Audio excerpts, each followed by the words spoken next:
As a child, I remember sitting in your lap and smelling the mixture of Aquanet hairspray, cigarette smoke, and beer. I remember you taking us kids to the end of the driveway in the pouring rain to wait for the school bus. I remember how you seemingly effortlessly made supper every night and how you enforced the dining table laws with a ice water by your side for any one of us kids who would dare put our elbows on the table. I remember a few things. When we would go out and eat at a restaurant, I felt like royalty. That's right, onlookers, we have money. I felt proud. I remember going to Glenn's Army Navy to buy cowboy boots just before school started, even though I knew we couldn't afford them, but you always managed to find a way. So many things to remember about you, Mom, that showed how much you loved your kids. How even sometimes you would even protect us from that wrath of Dad. Or in the later years, you went out and got a job to help make ends meet. There's not enough words to say all that you have done for us kids. As a teenager, we sometimes didn't see eye to eye, usually because I thought I knew best, but you hung in there like a mother should and let me learn from my mistakes. I wish I could say that my heart was broken when you left, Dad, but it wasn't, because I knew the day was coming. I felt bad for Dad, but good for you.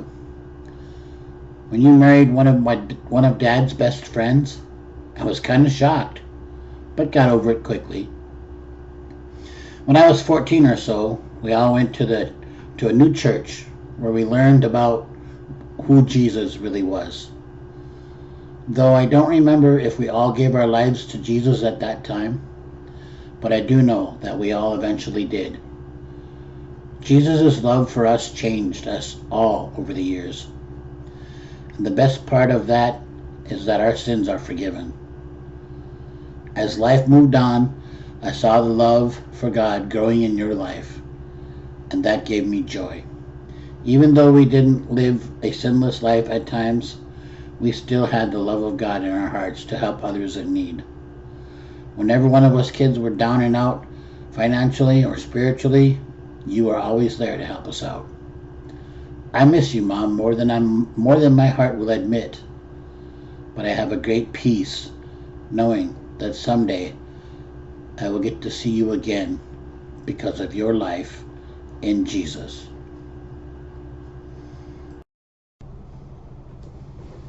I can still remember one time when we were kids that I said some pretty mean things to you because I was having a bad week. I didn't realize how much those things had hurt you until you took me for a ride in the car. You needed to go to town to get cigarettes or something, and you wanted me to come with you. It had been days since I had said those mean things, and I didn't know if you remembered them. I didn't know why you wanted me to ride with you, but you did.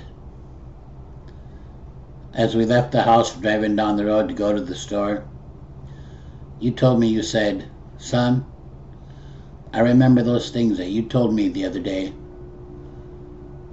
and they hurt me really bad. I know I'm not always the best mom, and I can't always do the things that I know that I should do for you kids, but I will never stop loving you, and I'm doing the best that I can." I apologized to her for the mean things that I said because I knew they were bad. And it was a load off my shoulder, and I'm sure it was a load off of hers too. I was 16 years old, and she said, "And oh yeah, by the way, I know you smoke cigarettes too." And I just said, "Yeah, once in a while, but not too much." And she said, "Don't think I don't see that you take a pack of cigarettes out of my carton every now and then. Your mother's no dummy."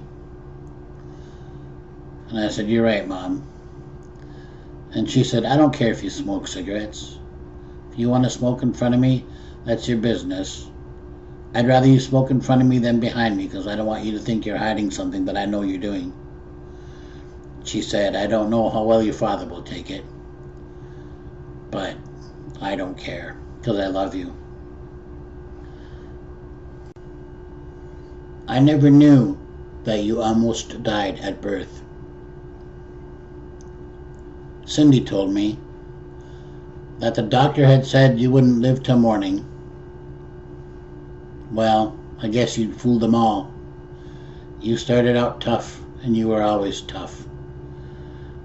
You toughed the rough weather. You toughed Minnesota. You toughed us kids.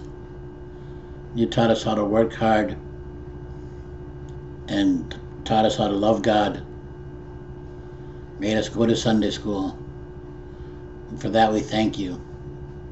And someday we'll all be together again up in heaven. All of us in the one family, believers in Jesus Christ, because that's the only way to get there. Thanks, Mom.